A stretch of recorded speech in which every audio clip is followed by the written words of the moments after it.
Lord, be my defense, so I can face my giants with confidence. Just a shepherd boy, I made him a king, so I'm gonna trust you and give you everything. I'll be a conqueror, 'cause you fight for me. I'll be a champion claiming your victory. So give me faith like Daniel and a lion's den. Give me hope like Moses in the wilderness. Give me a heart like David. Lord, be my defense, so I can face my giants with confidence.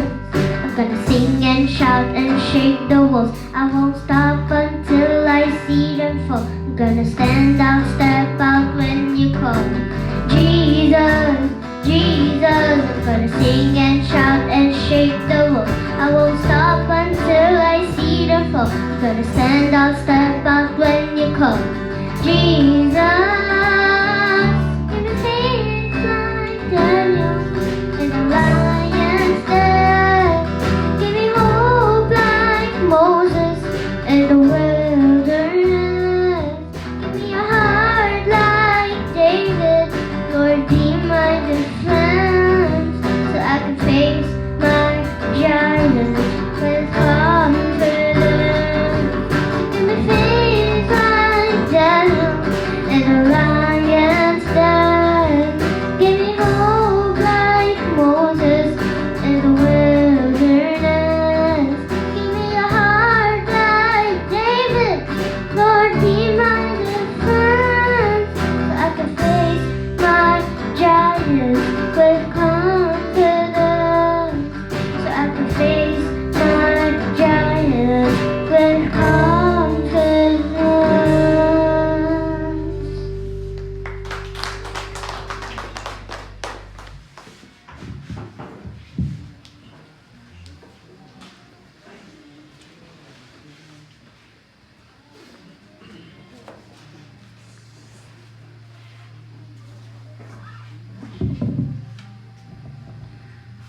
Managdag kita ibabatan to dasal kung makita.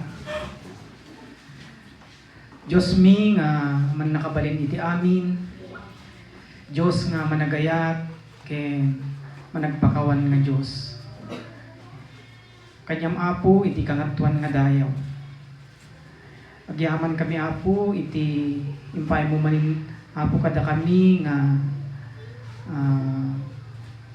oras tapno iti kasta agkay-kaysa kami apo nga umay agdaydayaw kanya.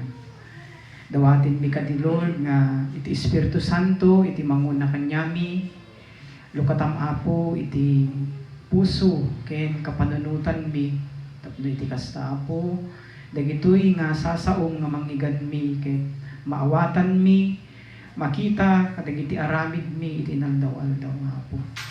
Ken pakawanin na kami kadagiti amin nga nagbasulan mi kanyam tapno iti kasta maikari kami o may agdayaw kanyam. Bendisyon ng apo iti amin nga partes na iti panagdaydayaw mi apo kanyam. Dito amin tidawat ken kararagmi itinagan ni apo ng Jesus. Amen. Patuloy tayo nga tumakdir kakabsat.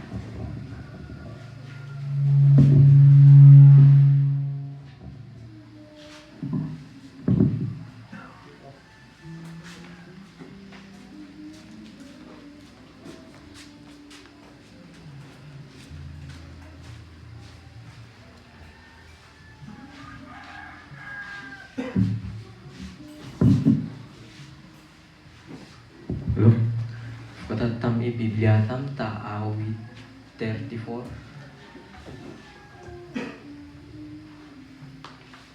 Ay, awit 34. Omega futang bibigang in verse 1. Pinagkagan. Pagpuri dahil sa kabutihan ng Diyos. Sa lahat ng pagkakataon, si Yahweh ay aking pupurihin. Pagpupuri ko sa Kanya'y hindi ko papatigilin. Aking pupurihin kanyang mga gawa. Kayong naaapi, makinig, matuwa. Ang kadakilaan niya ay ihayag, at ang ngalan niya ay purihin ng lahat. Ang aking dalangin, dininig ng Diyos. Inalis niya sa akin ang lahat kong takot. Nagalak ang aping umasa sa Kanya, pagkat di nabigo ang pag-asa nila. Tumatawag sa Diyos ang walang pag-asa. Sila'y niligtas sa harap at dusa, sa hirap at dusa. Anghel ang siyang bantay sa may takot sa Diyos. Sa mga panganib sila'y kinukupkop. Tingnan mo at lasapin ang kabutihan ni Yahweh. Mapalad ang mga taong nananalig sa Kanya. Matakot kay Yahweh, kayo na Kanyang bayan, nang makamtan ninyo ang lahat ng bagay. Kahit mga leon ay nagugutom din, sila'y nagkukulang sa hustong pagkain. Ngunit ang sinumang kay Yahweh ay sumunod, mabubuting bagay sa Kanya'y di mauudlot. Lapit ako'y dinggin, mga kaibigan. At kayo ngayoy aking tuturuan na si Yahweh ay dapat sundin igalang. Sinong may gusto ng mahabang buhay? Sinong may nais ng masaganang buhay? Di lamoy pigilan sa paghabi ng kasamaan. Mabuti ang gawit masamay layuan. Pagsikapang kamtin ang kapayapaan. Mga mata ni Yahweh sa matuwid na katuon. Sa kanilang pagdaing, lagi siyang tumutugon. Sa mga masasama, siya'y tumatalikod. At sa alaala, sila'y mawawala. Agad dinirinig daing ng matuwid. Inililigtas sila sa mga panganib. Tinutulungan niya mga nagdurusa. At di binibigo ang walang pag-asa. Ang taong matuwid may suliranin man, sa tulong ni Yahweh agad maiibsan. Kukupkupin siya ng lubos-lubusan. Kahit isang butoy hindi mababali. Ngunit ang masama ay kasamaan din. Sa taglay na buhay ang siyang kikipil. Mga lingkod niya ay Kanyang ililigtas. Sa nagpapasakop, siya ang mag-iingat. Amen.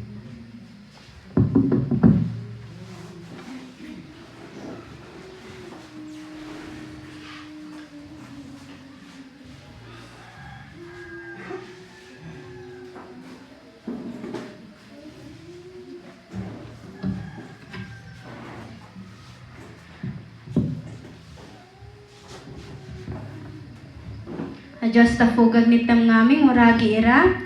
So sa ngawe po first Sunday na month of December.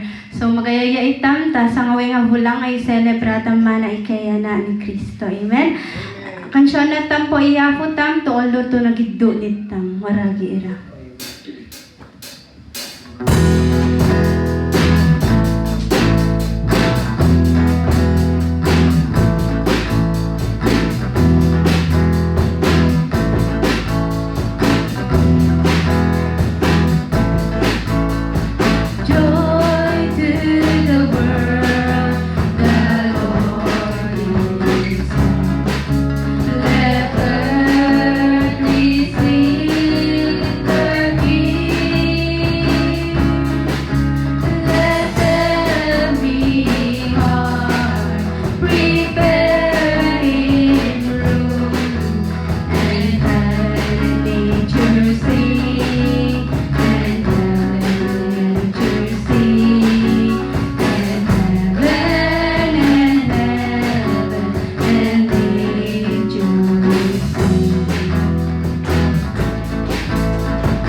Amen. Ipapatang pa iyabot ang maragi ira. Ana patuloy tang pa iyakan siya ng.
Makipanatagitam ta patuloy tang papakansyong para tayafo.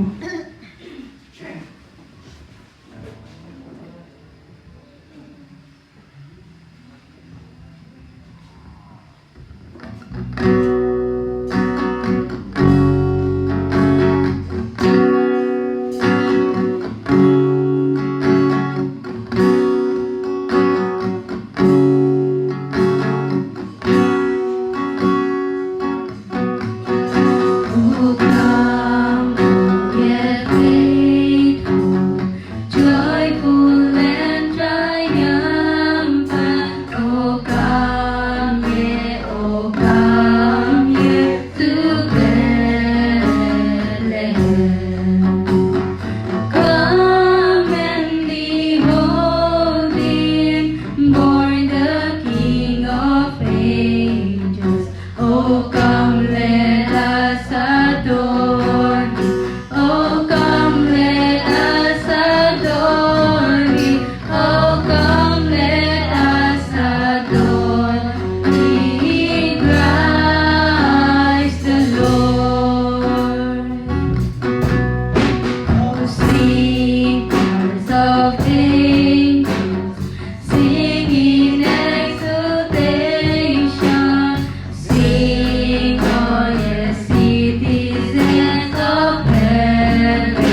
kekakwa. Marayaw iya po, ano sa nga po ay welcome tampo ikatagitaday.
Amen. Ay kulit tambi po imarayaw iyaku. Amen. Mukuruga marayaw iyaku ta. Grabe kay bima pa sa iagaw December po mana. Marayaw iyaku ta. Pinanangal na takatagitaday nita manatang mapangi pag-airato dagong. Ipapatang po iyaku yan. Ano sa ngawe po, sini po imaya o may madayaw po tayafo.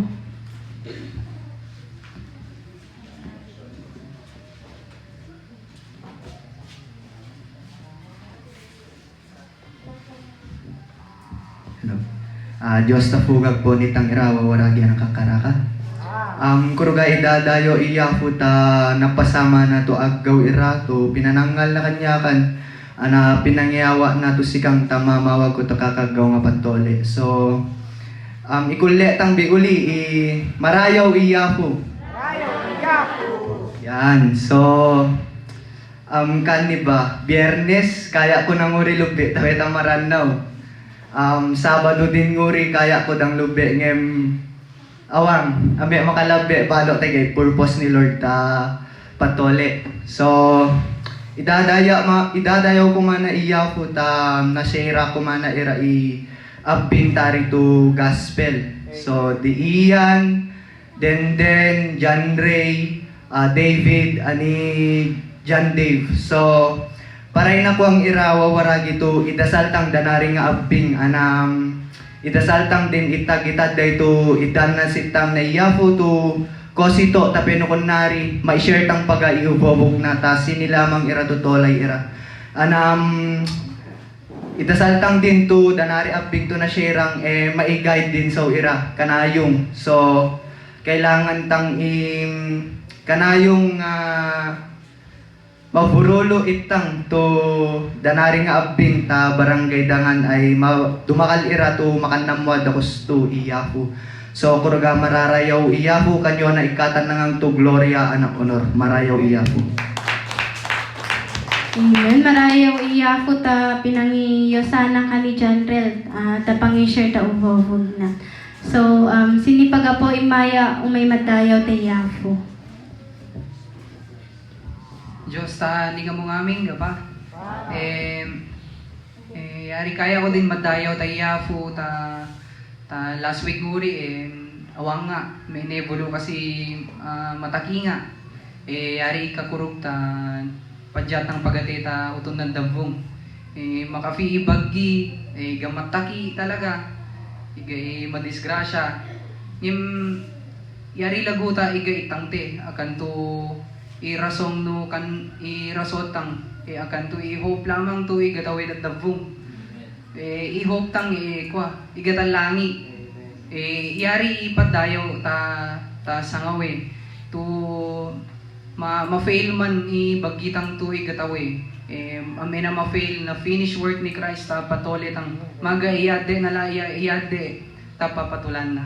Kaya iyay makatrabaho tang naming yari ta marayaw iya po maski ni Messi mo marayaw iya.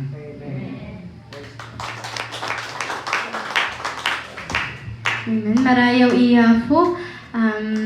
Sinipaga po imaya umimadayaw po tayo po.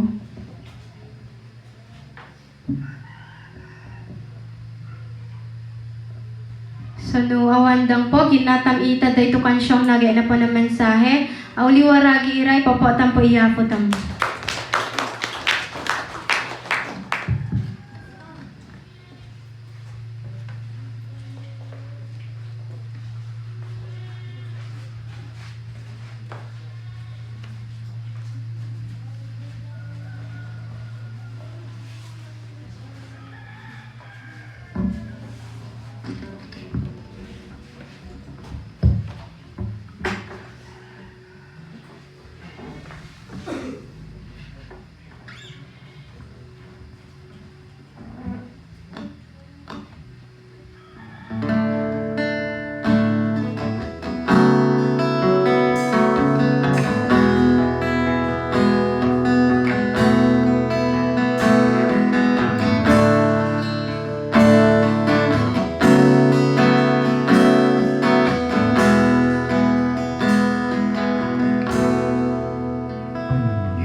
Marayo po iyafo.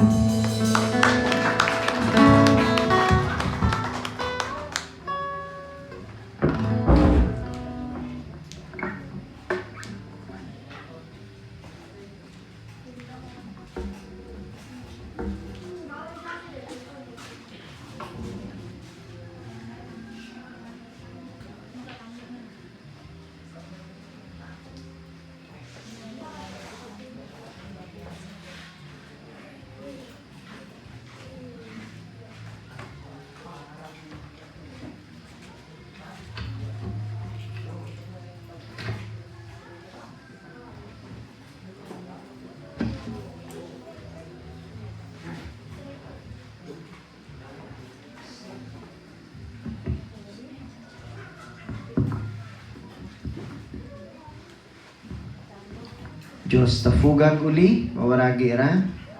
Sa mapagpalang hapon po sa ating lahat. Tunay nga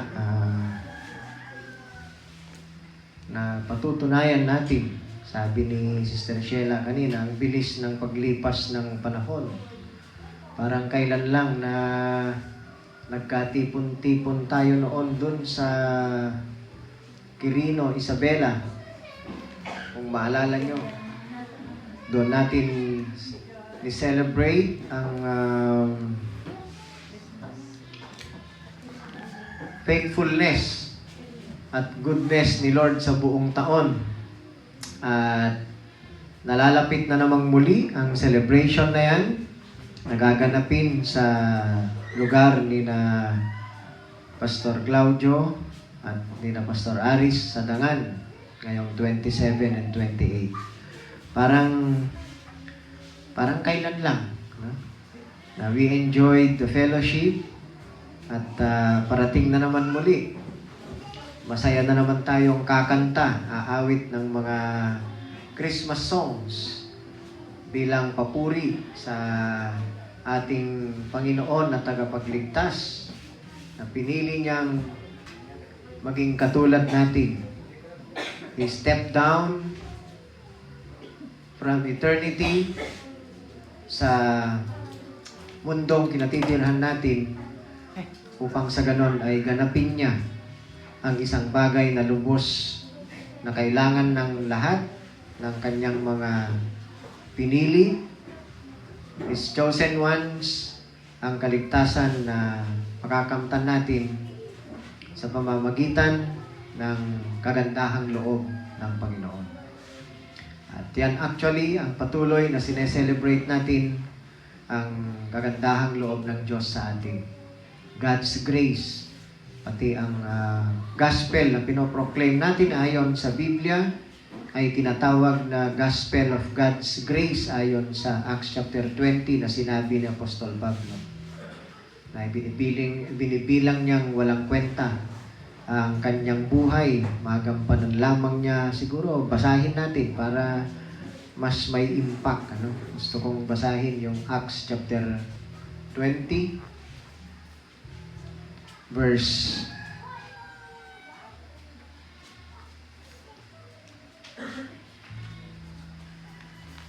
24. Ganito ang masasabi. Subalit, walang halaga sa akin ang aking buhay. Magawa ko lamang ang aking tungkulin at matapos ang gawaing ibinigay sa akin ng Panginoong Yesus, ang pagpapahayag ng magandang balita tungkol sa kagandahang loob ng Diyos para sa tao. Napakaliwanag po diyan sa sulat ni Apostol Pablo nang pinoproclaim niyang gospel ay gospel of God's grace. Walang ibang katagang ginamit si Apostle Paul na apostle to the Gentiles commissioned by Christ Himself, kundi ang ipinahayag niya at patuloy na ipinapahayag natin sa panahon natin ay gospel of God's grace. So ngayon, tumayo po tayong lahat bilang paggalang sa salita ng Panginoon na mababasa natin sa sulat ni Apostol Pablo sa mga taga-Efeso, chapter 1, Ephesians 1, basahin po natin ang verses 3. Page 227 po, dyan sa Tagalog na Biblia ang ginagamit natin.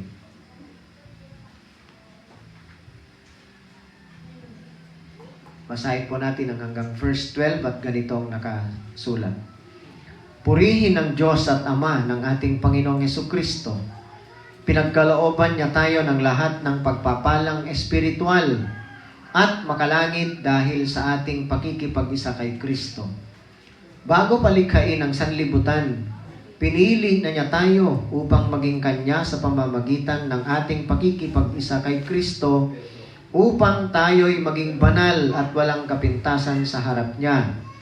Dahil sa pag-ibig ng Diyos, tayo'y Kanyang pinili upang maging anak niya sa pamamagitan ni Jesucristo. Iyan ang Kanyang layunin at kalooban. Purihin natin siya dahil sa Kanyang kahangahangang pagkalinga sa atin sa pamamagitan ng Kanyang minamahal na anak. Tinubos tayo ni Kristo sa pamamagitan ng Kanyang dugo at sa gayon ay pinatawad na ang ating mga kasalanan.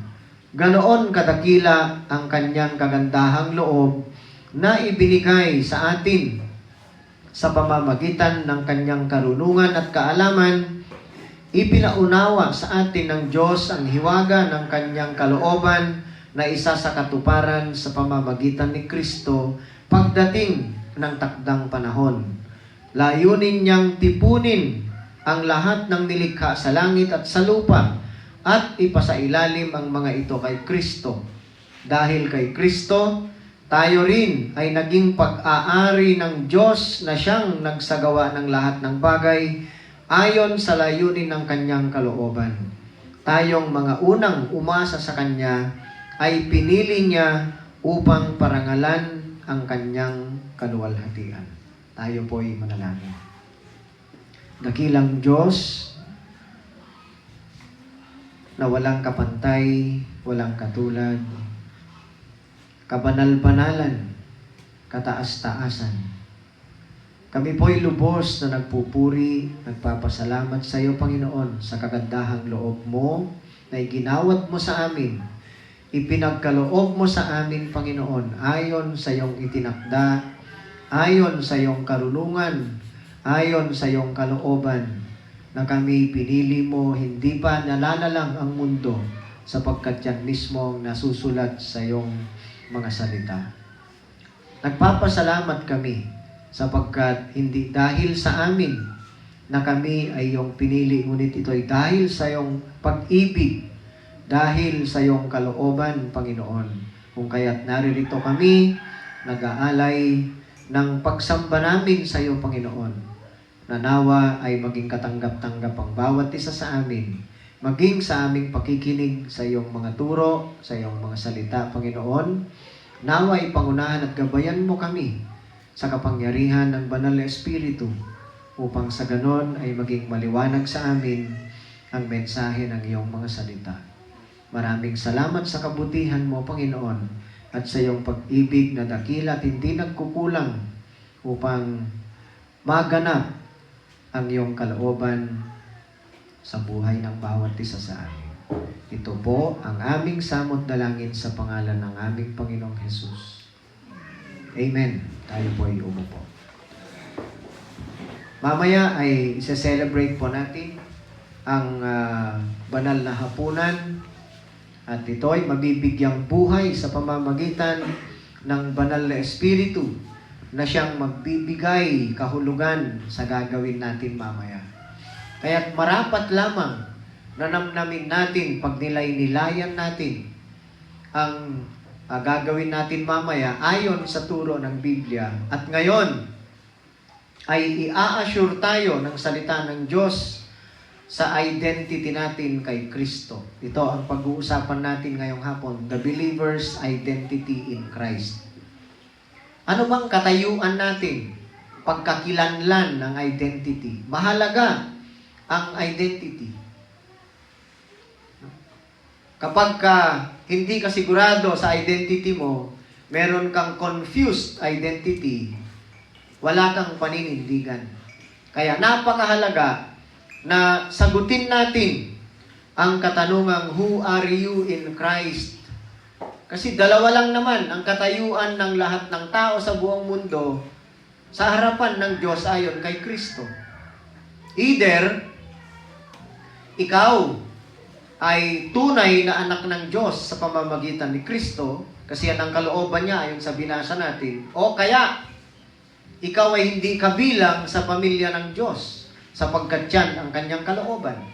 Katulad ng pagpili niya kay Esau at saka kay Jacob. Pinili ng Diyos si Jacob na kanyang iibigin at hindi si Esau. At walang sino man ang pwedeng magpuna sa desisyon ng Diyos na yon sapagkat siya ay sovereign. Sino ka? Sabi ni Apostol Pablo sa Romans 9 na questionin ng Diyos. Meron ka bang karapatan na isang nilalang lamang na questionin mo ang lumalang sa'yo? Wala po. Kaya kung anong desisyon ng Diyos sa lahat ng kanyang nilalang ay masusunod at matutupad sapagkat siya ay Diyos. So yan ang katayuan. Dalawa lang ang katayuan nating lahat sa harapan ng Diyos sa pamamagitan ni Kristo. Kaya't mahalaga na sagutin natin itong katanungan na who are you in Christ? Sino tayo kay Kristo? Ang simpleng katanungan na ito ay may malaking impact sa buhay ng sino man. It changes everything. No? Hindi kung ano yung nararamdaman natin sa sarili natin, hindi yung kung anong sinasabi ng iba sa atin, hindi yung kung sino ka dati sa nakaraang buhay mo. Ngunit ang mahalaga ay kung sino tayo ayon sa sinasabi ng banal na kasulatan sa kasalukuyan in the dispensation of grace. Kasi kagandahang loob ng Diyos lamang ang nagbibigay ng katayuan natin sa harapan niya sa pamamagitan ni Kristo.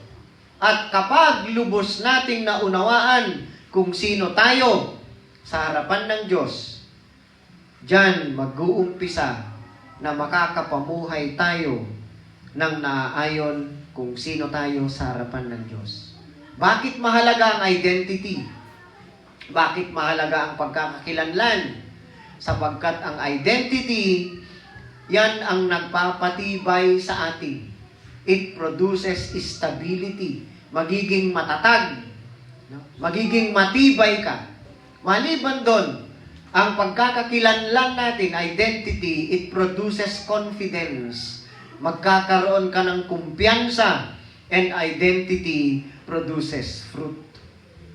Sapagkat, kapag tunay kang nabibilang sa pamilya ng Diyos, nananahan sa iyo ang banal na Espiritu, sapagkat yan ang sabi, mismo dito sa Ephesians 1, pag ituloy mong basahin ang verses 13 and 14, we are being indwelt by the Holy Spirit. At yan ang tatak, guarantee, na tayo ay pag-aari ng Diyos at walang makakapagbabago dyan. And, kung ikaw ay tunay na pinanananahan ng banal na Espiritu, ang bunga niya ay makikita sa buhay natin. Walang tunay na anak ng Diyos na hindi kinakikitaan ng bunga ng banal na Espiritu sapagkat siya ay nanananahan sa atin. Siya ang naghahari sa buhay natin. Kaya nga sabi ko, identity is important because it produces fruit in us. So, sa katotohanan yan, mga kapatid, kailangan nating mamuhay sama-sama sa katotohanan yan. Simply, clearly, and rightly divided. Pag-usapan po nating mabuti itong identity natin kay Kristo. May tatlong bagay akong nais na ibahagi sa bawat isa sa atin dito sa nabasa natin sa Ephesians chapter 1 verses 3 to 12. Kung papansinin natin, ang lahat ng pagpapalang ipinagkaloob ng Diyos sa atin, spiritual blessings, ang sabi niya dito sa Tagalog ay pinagkalooban niya tayo ng lahat ng pagpapalang espiritual at makalangit dahil sa ating pakikipag-isa kay Kristo. When God decided to unite us to His Son, hindi tayo kasi ang may kalooban na makipag-isa kay Kristo, ngunit yan ay kalooban ng Ama natin sa langit. He joined us to His Son. And then, sa pangyayaring yon, sa katotohanan yan, ay natanggap natin ang spiritual blessings na tinatawag. At itong mga pagpapala na ito, tatlo muna ang uunahin natin ngayon kasi two-part itong preaching na gagawin ko. Ngayon muna ang part 1 and then the next schedule natin dito kasi wala ako sa next Sunday. Si Pastor Aris ang magpipreach sa 14 dito kasi nandun kami sa Vietnam. Pero pagbalik ko, itutuloy natin yung part 2 nito.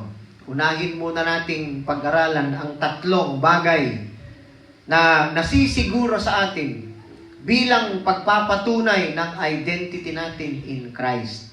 Una, ang sabi ng Biblia, dito sa binasa natin, sa verse 6, ang sabi dito sa verse 6, purihin natin siya dahil sa kanyang kahanga-hangang pagkalinga sa atin sa pamamagitan ng kanyang minamahal na anak. Sa English niya, malinaw ang pagkakahayag ng salitang accepted in the beloved, to the praise of the glory of His grace by which He made us accepted in the beloved. Si Jesus ang tinutukoy niya. Kung tignan mo sa English translation nito, nakafocus kay Jesus. Lahat ng pagtanggap natin sa pagpapalang espiritual at makalangit. Ilang beses na isulat dito, Lord Jesus Christ, in Him, panay in Him. Panay kay Kristo, sa pamamagitan ni Kristo. Kaya nga napakahalaga na na-establish ang pagkakakilanlan natin kay Kristo sapagkat sa pamamagitan niya, natanggap natin ang mga pagpapalang espiritual at makalangit. At una dyan na natanggap natin ay we are accepted completely and forever. Complete and forever ang acceptance natin na tayo'y tinanggap ng Diyos na maging Kanya sapagkat yan ang nakasulat dito, napakalinaw ng nabasa natin. Bago palikhain sa verse 4, bago palikhain ang sanlibutan, pinili na niya tayo upang maging Kanya sa pamamagitan ng ating pakikipag-isa kay Kristo. Ang ginamit sa English translation niyan ay sa verse 5, having predestined us to adoption as sons by Jesus Christ to Himself. So, sa Diyos, according to the good pleasure of His will. Napakaliwanag po ang sabi sa nabasa natin, upang tayo'y maging banal at walang kapintasan sa harap niya. Dahil sa pag-ibig ng Diyos, napakaliwanag. Ang dahilan ng pagpili niya sa atin ay dahil sa kanyang pag-ibig, hindi dahil sa anumang nasa atin.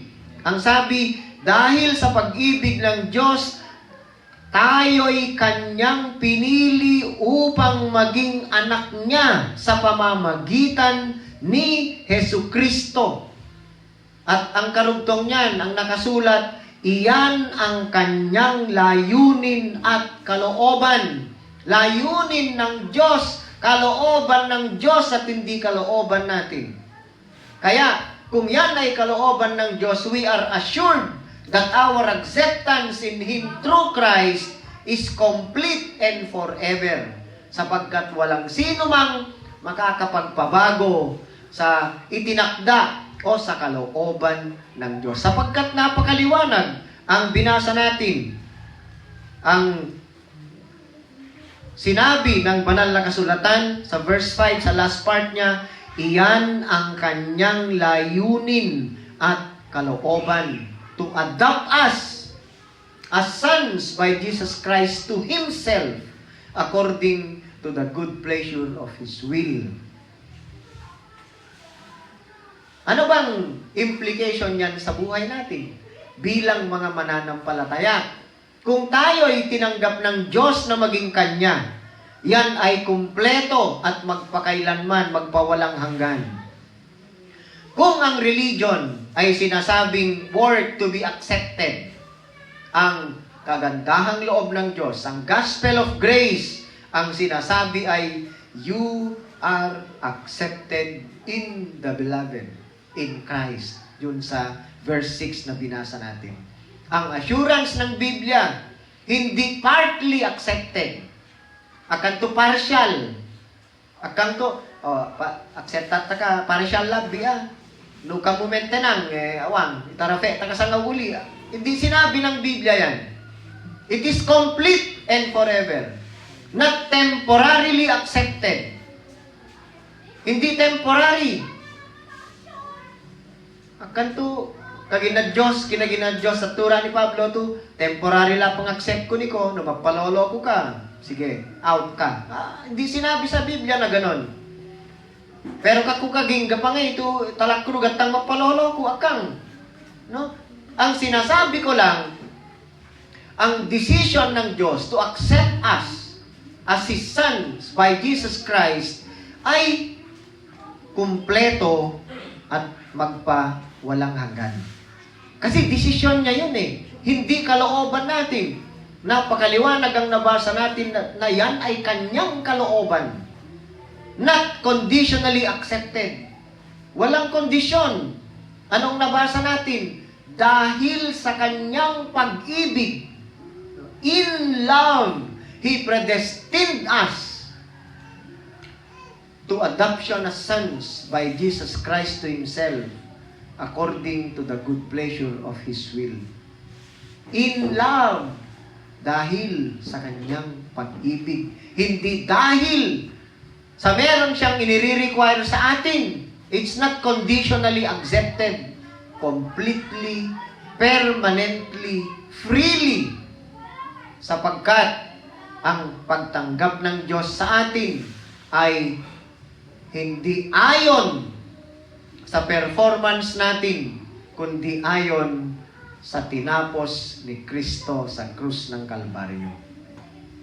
Amen. So you don't strive to earn God's favor.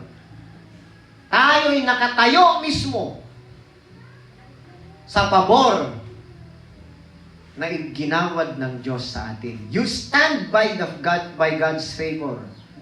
It's not we strive to earn God's favor. Kaya napakahalaga na nasisiguro sa atin ito sapagkat itong identity na ito na Diyos ang may kalooban, ang sabi ko kanina, it produces stability. Bakit? Magiging matatag ang kinatatayuan mo sapagkat ito ay kalooban ng Diyos. Ito ay kagandahang loob ng Diyos. Kaya, hindi ka dapat magduda. Hindi ka dapat magduda kung anong katayuan mo. Hindi mo dapat naiisip na paano kaya kung sa darating na mga araw ay panghinaan ako ng pananampalataya ko.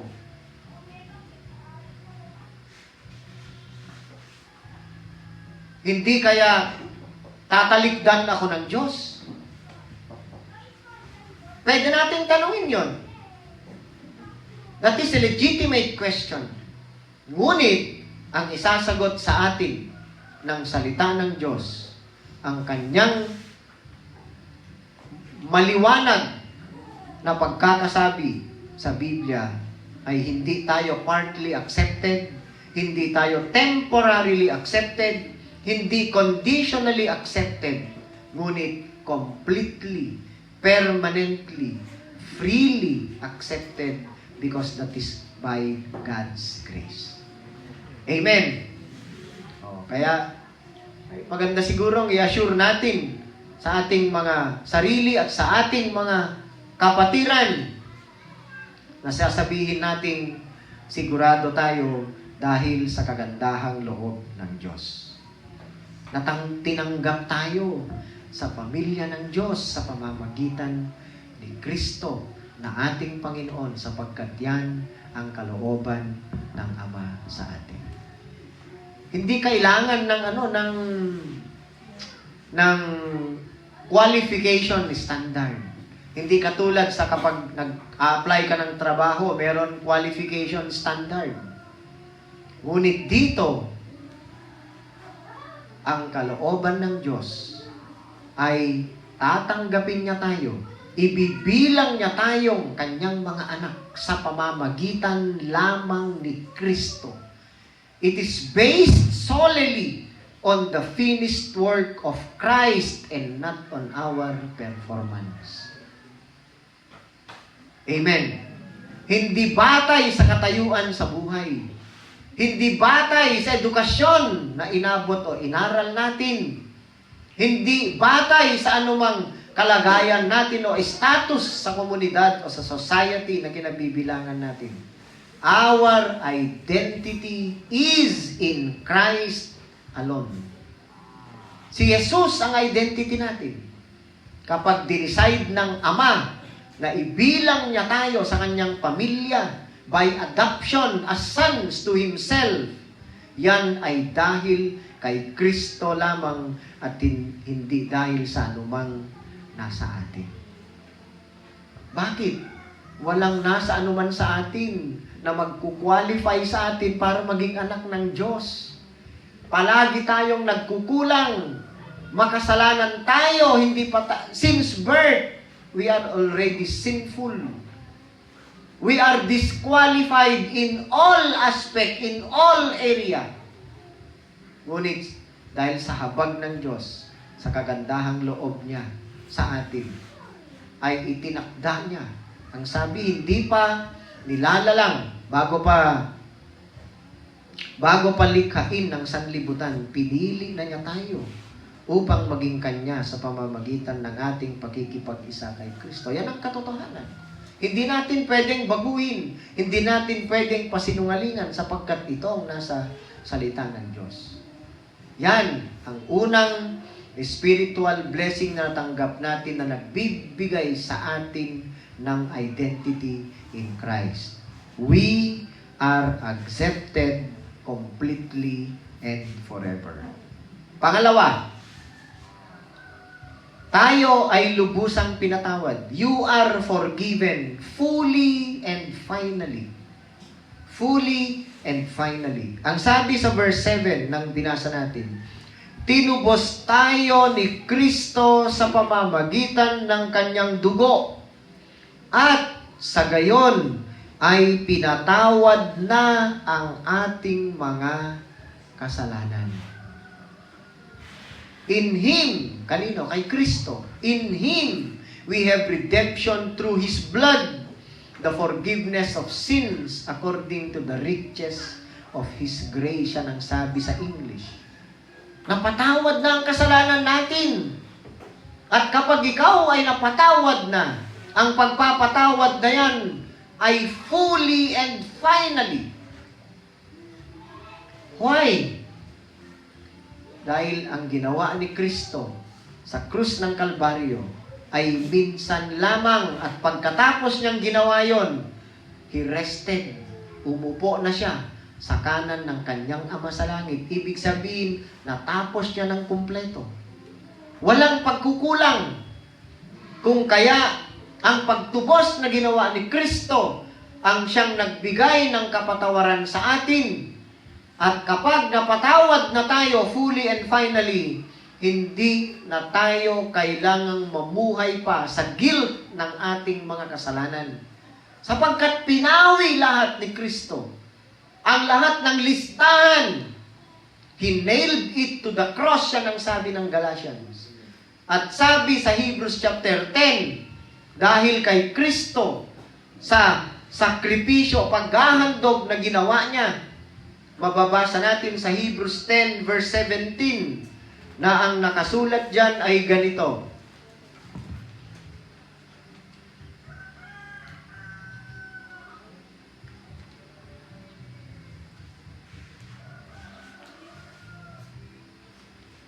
Pagkatapos ay sinabi pa niya, kalilimutan ko na ang kanilang mga kasalanan at kasamaan. Sapagkat, sa verse 18, ipinatawad na ang mga kasalanan, hindi na kailangan pang maghandog dahil sa kasalanan. Bakit hindi na kailangang magandog pa? Dahil kumpleto, fully and finally ang redemption o pagtubos na ginawa ng Panginoong Yesus sa kanyang mga pinili at tinawag, sa kanyang mga tao na itinakda ng Diyos. For those God-chosen people, ang ginawa ni Kristo na pagtubos ay walang kulang, fully and finally. Si Apostol Pablo, hindi niya ipinahayag. He doesn't preach or he did not preach progressive forgiveness. Hindi tinuro ni Apostol Pablo yan. Gadwa na lang binaliwa mo, ipakomat ko sa ngayon. No makasta ka, mungat ta sa mabaling to 3/4. Sa ngauno talaga, makasta ka, saka pala sa... Hindi ganon. Napakaliwanag po ng binasa natin. For by one sacrifice, sa Hebrews 10:14, and that is Christ's sacrifice, He has made perfect forever those who are being made holy. Akalain mo yun. Ang ginawa ng Panginoong Yesus ay pinaging banal niya tayo. Pinaging ganap niya tayo magpakailanman. Perfect forever. Yan ang ginawa ng Diyos sa pamamagitan ni Kristo para sa atin. Ang itinuro ni Apostol Pablo, he preaches completed forgiveness. Kahit sa Colossians 1:14, mababasa natin yan. In whom, si Kristo na naman ang tinutukoy, in whom we have redemption through His blood, even the forgiveness of sins. Hindi na kailangan nating maghintay. Not waiting, not begging, not hoping. Hindi nagbabaka sakali. Hindi tayo nagbabaka sakali. Huwag nating sabihin na, perta, kumay ta church, ako mag-absent, maski makulikog nga. Taaber lamang sangaw, numakumpleto, ikapakoma. Hindi ganon. Kanto aber lamang, hindi baka sakali. Ang ginawang pagpapatawad ng Diyos ay fully and finally. Merong kumpletong pagpapatawad. Past sins, present sins, future sins. Christ paid for all of them. Binayaran lahat ng Panginoong Yesus. Kaya nga ang sabi ni John sa kanyang sulat sa 1 John, ang sino mang na born again na ay hindi na magkakasala pang muli. Malalim po ang kahulugan nun. Hindi literal na hindi na tayo nagkakasala. Ang ibig sabihin ni John doon ay wala ng epekto pa ang kasalanan sa atin sapagkat lubusan na tayong tinubos at pinatawad ng Diyos sa pamamagitan ni Kristo. Amen. Yan ang ating pag-asa. Yan ang ating identity. Ang kagandahang loob ng Diyos, grace, forgiveness, frees you from guilt. Kaya nga sabi ko, hindi na tayo mamumuhay pa sa guilt ng mga kasalanan natin sa nakaraan, sa kasalukuyan, at maging sa hinaharap. Hindi ibig sabihin niya not to sin more, but to walk in gratitude, humility, and newness of life. Hindi ko sinasabi na itong katiyakang ito ang magsasabi sa atin na pwede ka nang mamuhay ng ayon sa kagustuhan mo. Manliwa ka no kaya mo manliwa. Hindi yon ang tinuturo po ng grace. Hindi yon ang itinuturo ng kagandahang loob ng Diyos. Hindi yon ang tinuturo ng Biblia. But grace enables us to live according to His will as fully forgiven and fully who have received full redemption in Christ. Kaya nga, ang sinasabi natin, itong katotohanan ito, Yung pagpapatawad ng Diyos sa atin na kumpleto dahil sa kanyang kagandahang loob sa pamamagitan ni Kristo. Ito ang nagpapalaya sa atin sa guilt ng kasalanan. Ngunit, hindi ibig sabihin na libre na tayong magkasala. Yun ang sabi ng Apostol Pablo sa Romans chapter 6. Gusto kong basahin para makita nating mabuti.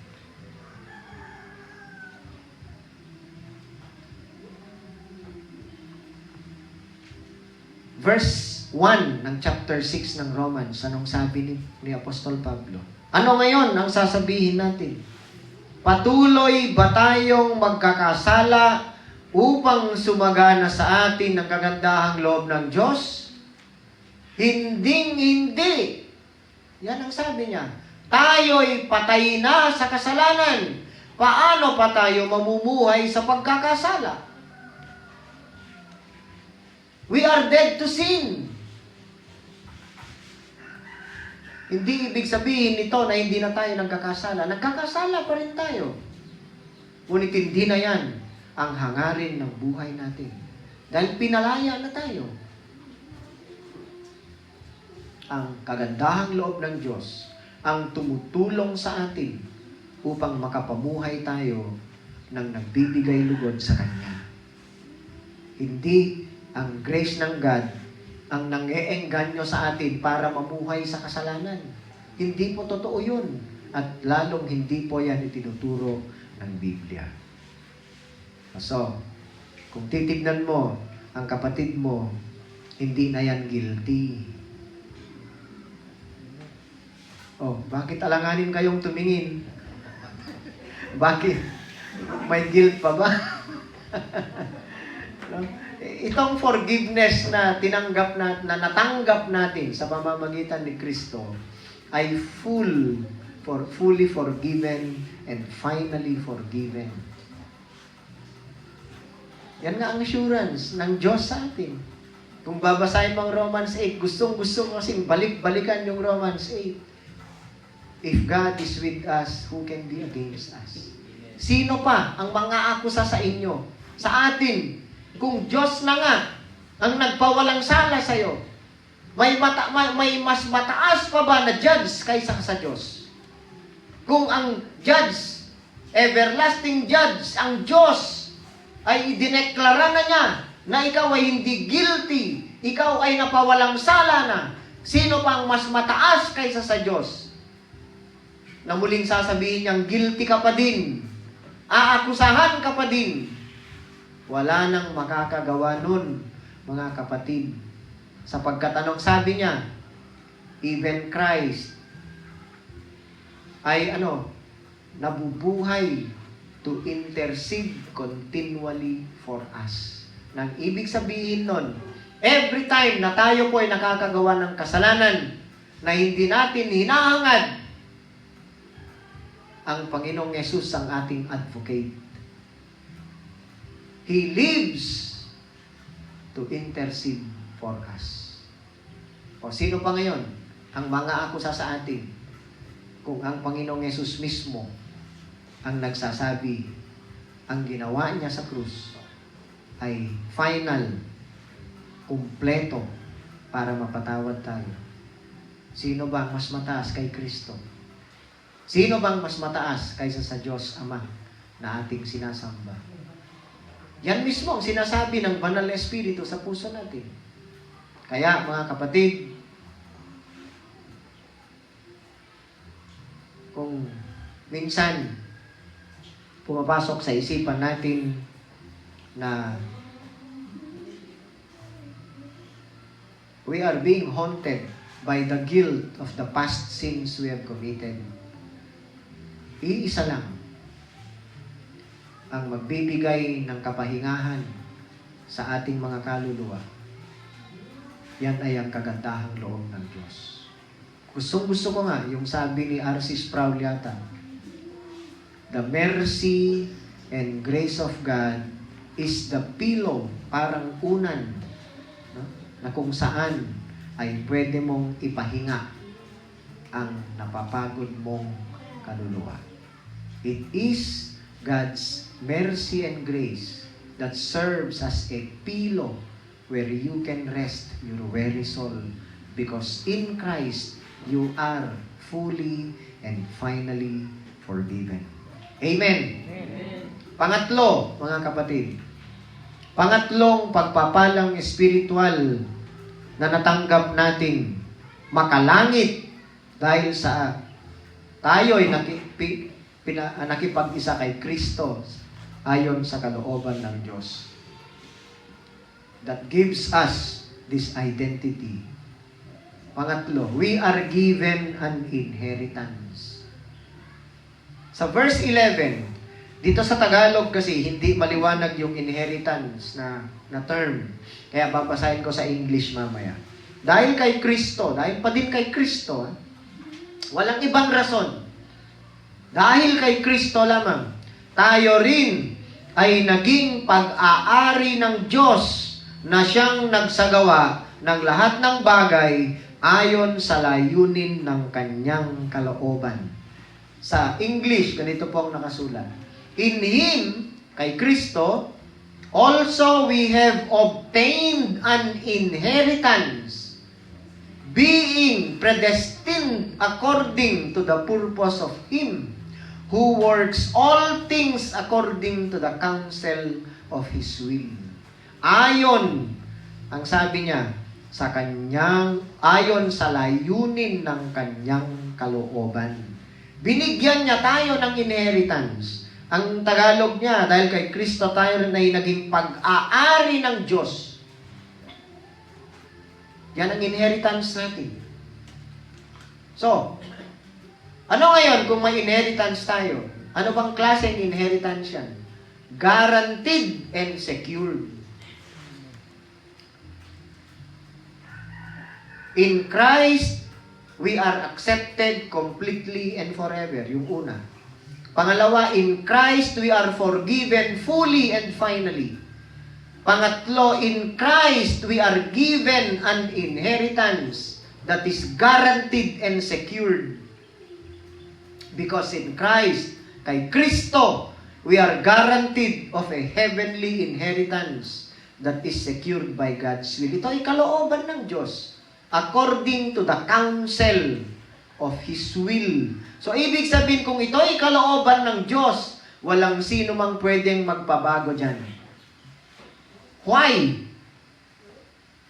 Sapagkat ang kalooban ng Diyos, ang itinakda ng Diyos, ang pagtatakda ng Diyos, ay kailanman hindi magbabago. His will never changes. Bakit? Because His will is never influenced. Kailanman hindi maiimpluwensyahan, hindi maaapektuhan ang kalooban ng Diyos sa frailty nating mga nilalang dahil dati niyang alam yan. Hindi na hinintay ng Diyos na maging perfect muna tayo bago niya tayo tubusin, bago tayo niya ibigin. Ang sabi ng Romans 5, while we were still sinners, Christ died for us. Hindi na kinailangan ng Diyos na hintayin. Tupinaro ka mula bipatoleng, improve mula baging before Christ will die for you. No. Hindi ganon ang sabi ng Biblia. Ang kalooban ng Diyos kailanman ay hindi maaapektuhan, hindi maiimpluwensyahan ng ating mga kahinaan, ng ating pagiging makasalanan. But the truth is, the Holy Spirit's power overrule ang ating mga puso.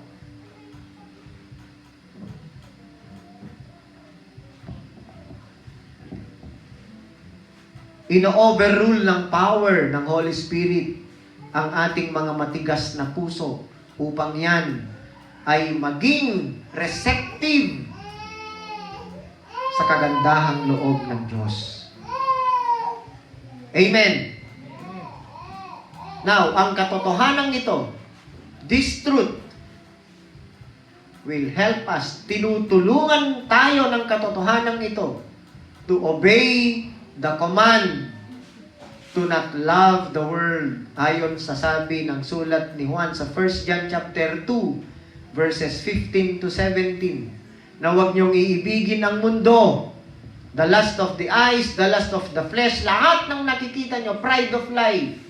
Maiiwasan natin yan kung ang focus natin ay ang inheritance na ginaranti ng Diyos at siniguro niya dahil yan ay ayon sa kanyang kalooban para sa atin.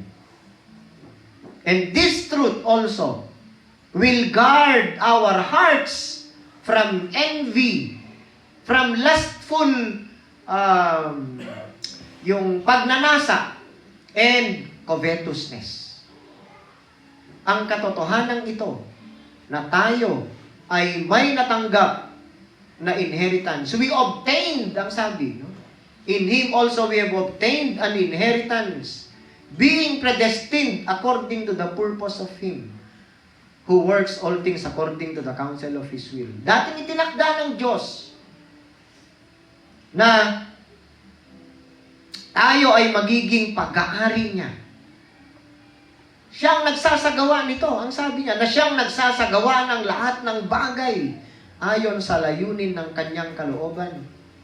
That's why ang katotohanan yan, mga kapatid, ay siyang nagbabantay sa ating mga puso upang huwag tayong mainggit, huwag tayong magnasa ng mga bagay-bagay na makamundo o panlupa. Hindi tayo magiging covetous na aangkinin natin ang bagay na hindi talaga para sa atin o hindi natin pag-aari. Yang katotohanan na yan ang magbabantay sa atin upang huwag nating gawin ang mga bagay na yan. Nakukontento tayo dahil ang kakontentohan natin ay si Kristo at si Kristo lamang. Amen. Kaya nga pinapahayag natin na kay Kristo, in Christ, He is not just enough. Anong sinasabi natin? Christ is more than enough.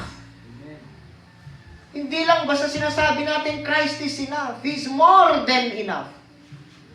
Sapagkat siya ang buhay natin. O, kaya hindi tayo naiinggit. Bagkus, kapag may magandang nangyayari sa kapatiran natin, kasama tayong nagse-celebrate sa victory nila. Hindi natin hinahangad ang pagbagsak ng sinuman.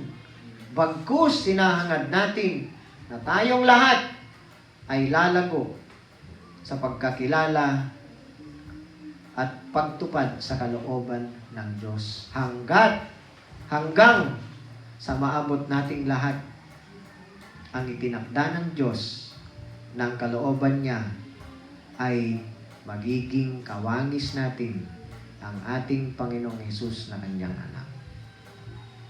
Yan ang kalooban ng Diyos para sa atin. O, kaya tawangan na ito pasilta fututang dilibre na itangan na Diyos tari pati tapakik kontra metang na kaya. Ang ninanais na lang natin ay ang kapayapaan, ang pagiging mabuti sa kapwa. Dahil yan ay bunga ng Holy Spirit. Hinahangad natin yan. Kaya nga every time na may opportunity tayo, binabahagi natin ang Ebanghelyo.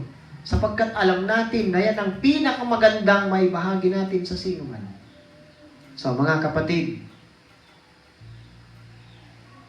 bilang panghuli, ang identity natin kay Kristo ay napakahalaga. Sapagkat yan, unang-una, ang maniniguro para sa atin na tayo ay lubusang tinanggap ng Diyos at magpakailanman yan, complete and forever. Na tayo ay lubusang napatawad sa lahat ng ating pagkakasala, finally, fully and finally. Sapagkat ang ginawa ni Jesus sa krus ng Kalbaryo ay minsan lamang at hindi na kailangan ng iba pang sakripisyo sa ikapapatawad ng mga kasalanan. Sapat na ang ginawa ng Panginoong Yesus. At pangatlo, ang identity natin kay Kristo ay nagdulot na tayo'y nabigyan ng inheritance which is guaranteed and secured. Na yan ang nagpapatibay sa atin. It produces stability, it produces confidence, it produces fruit. Kung kaya't may kumpiyansa tayong mamumuhay ng naaayon at nararapat sa kagandahang loob na natanggap natin sa pamamagitan ni Kristo. Amen. Tayo po ay manalangin. Dakilang Diyos, lubos kaming nagpapasalamat, Panginoon, sa iyo, sa iyong kagandahang loob na siyang nagdulot at nagbigay sa amin ng mga makalangit na pagpapalang natanggap namin sa pamamagitan lamang ni Kristo na aming Panginoon.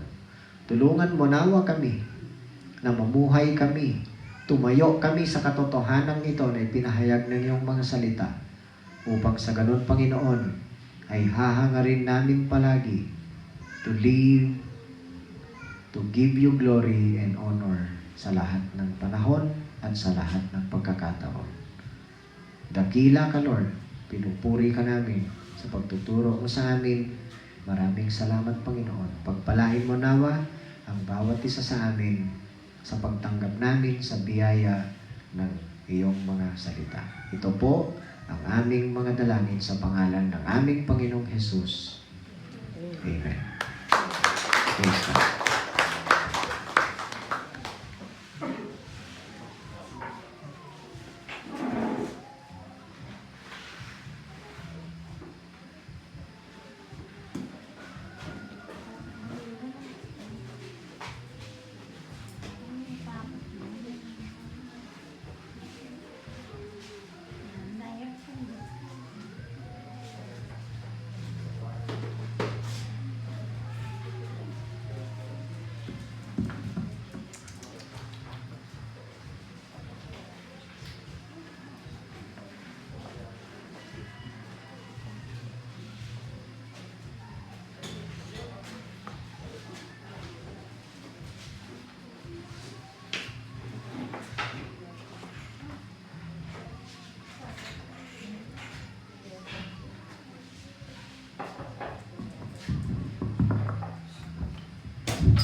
Marayaw iya po ta mensahe na to libera tanga kada tada ito nito idatambi ko masanto nga po po marayaw iya po ta nadekatama na ikon nito December mabalik sa tanisa ta pinanangon na nito na kada tada ta 11 months dari tanga masigan to i Diyos ang meron ng pagarayan maski aro i trial to aro bangat tang patole tang so makumagitang ta itasal sa letuan namin nagkalalo nga Diyos ni Diyos nga makapangatan namin Lord aso kami ang matarbamutan ikaw mabalabalo kami ama tapi na nangom tadi kanito 11 years ama. Mabalo ama ta ububog mo ama to libera tamu mana tadi kami. Imo lang ama. Taputo no mi tapen ko na rin. Mas mapasigap kami ama tangurog. Mas mapasigap kami ta mensahe era to kanayang mi ginagawa. Mabalo ka ba ama to ta blessing era ama to nagkakuha matan ikaw. Sa ngayon man ako ay tiyempong ito magitoli. Tumabagog na tapong sakripisyo, Ama. Alaw at amayaw, Ama, anapensyo, Ama. Marayaw ka, tayo di sa mita na ganayang Jesus. Amen.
Ngayon ay dumako tayo sa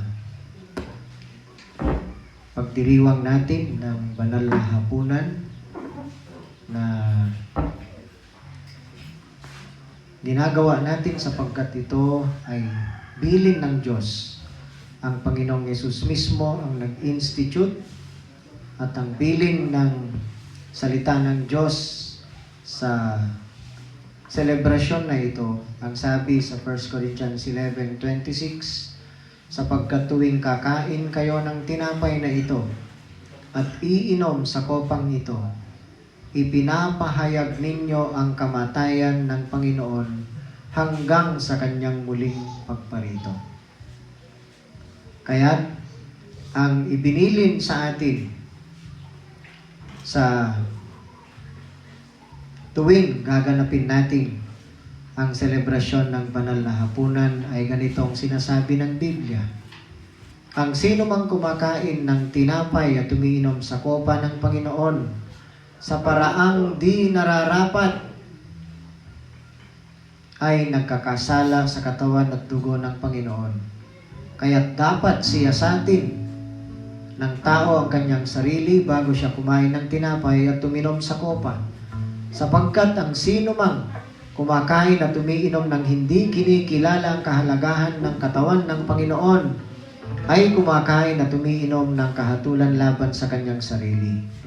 Yan ang dahilan kung bakit mahihina at masasaktin ang marami sa inyo at may ilan namang namatay na.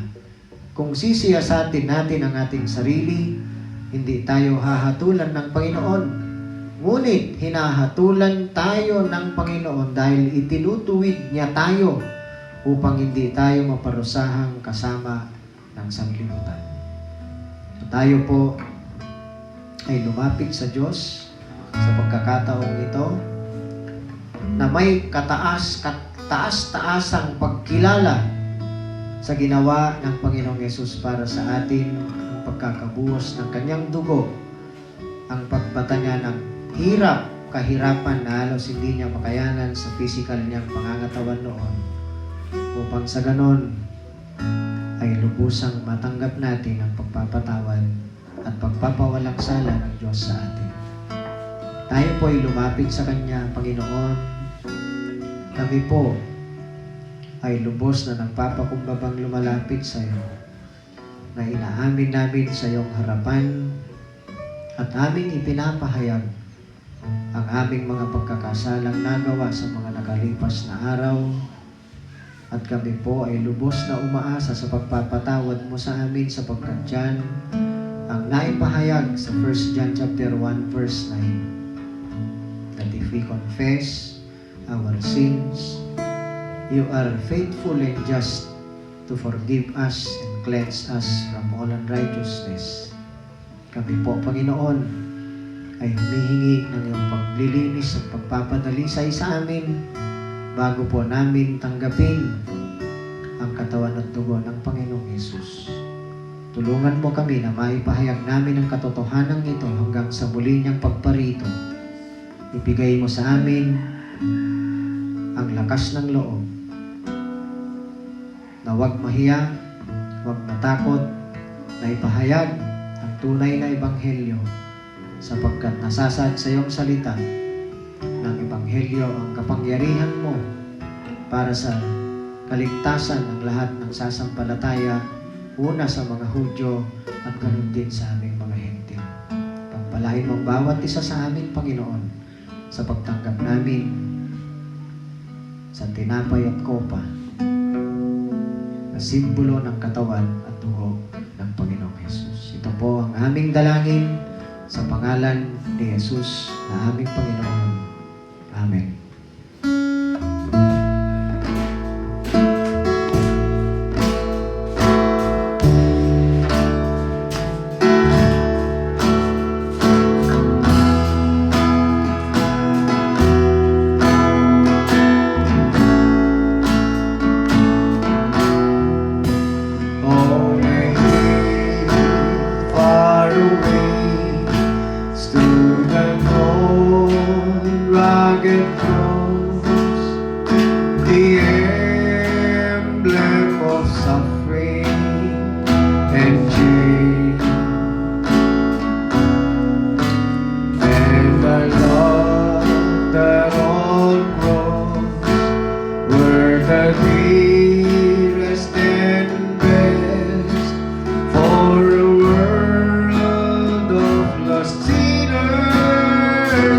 slain. So I'll cherish the old rugged cross till my trophies at last I lay down. I will cling to the old rugged cross and exchange it someday for a crown. Oh, that old rugged cross, so despised by the world, has a wondrous attraction for me. For the dear Lamb of God left His glory above to bear sin on dark Calvary. So I'll cherish the old rugged cross till my trophies at last I lay down. I will cling to the old rugged cross and exchange it someday for a crown. In the old rugged cross, stained with blood so divine, a wondrous beauty I see.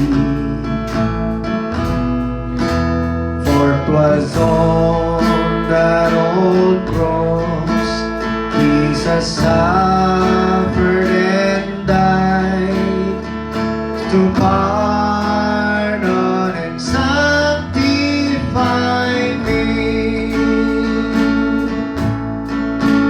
So I cherish the old rugged cross till my trophies at last I lay down.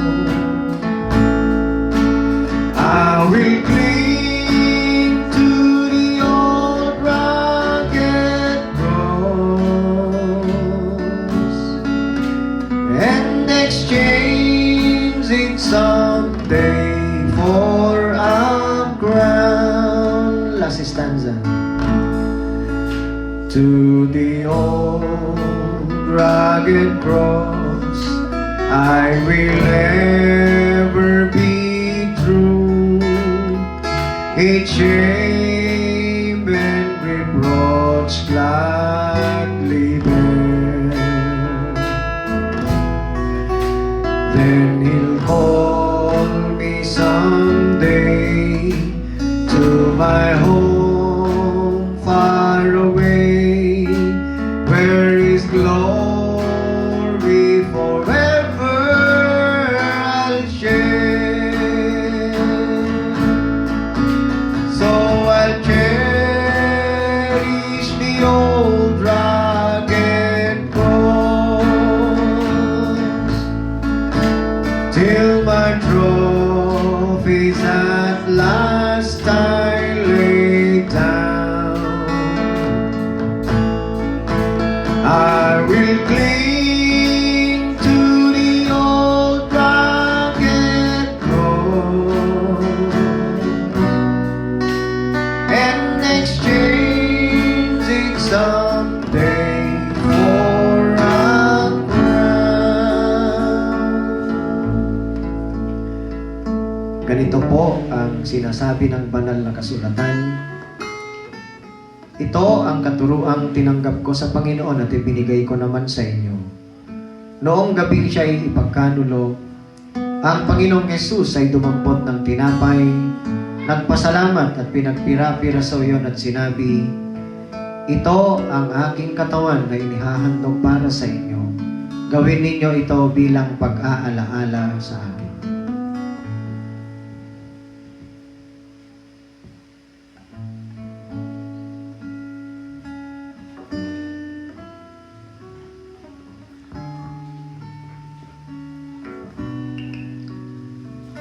Matapos maghapunan, dumampot din siya ng kopa at sinabi, "Ang kopang ito, ang bagong tipan ng Diyos na pinagtibay ng aking dugo.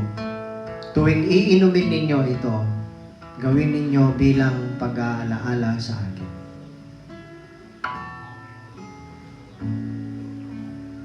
Tayo pong lahat ay tumayo, mga kapatid.